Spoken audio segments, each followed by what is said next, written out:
Anxiety has continued to grip the country as the electoral body IEBC declared President Uhuru Kenyatta duly re-elected in the repeat presidential poll. Murimi Mwangi now reports on the unusual silence of international observer groups, even as 25 constituencies in the four Nyanza counties failed to participate in the election.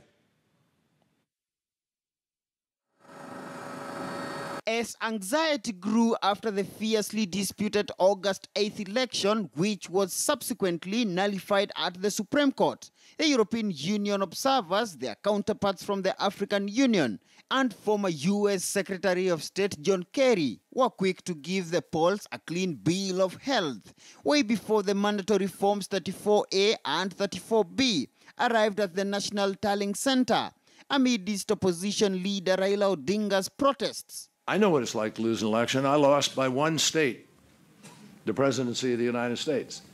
And I had a lot of reasons to complain about what happened in Ohio or other states.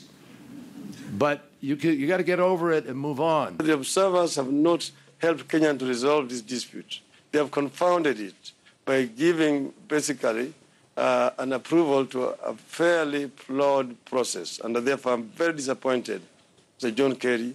Fast forward to the equally contentious October 26th repeat presidential poll, preceded by Odinga's withdrawal from the ballot and the subsequent election boycott by millions of his supporters.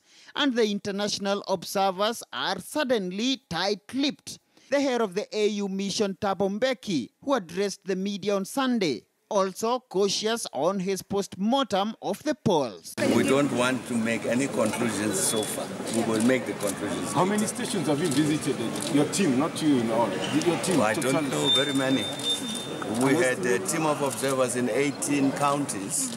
After what some may call missteps in the last elections, when there's a feeling they came out too early to give a clean bill of health to the elections at the time, they would be a bit more cautious. I'm not surprised. But Paul Anderson, the EU press and public outreach officer, told KTN News that although the fluid political situation in the country had complicated the observer mission's assignment, the EU had monitored the process since the polls opened to the tallying at the Bomas of Kenya, and would stay on to monitor any legal recourse following the Monday declaration of President Kenyatta's victory.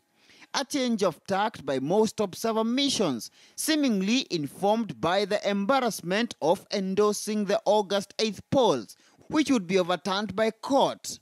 Their reports were largely based on what happened up to the voting stage.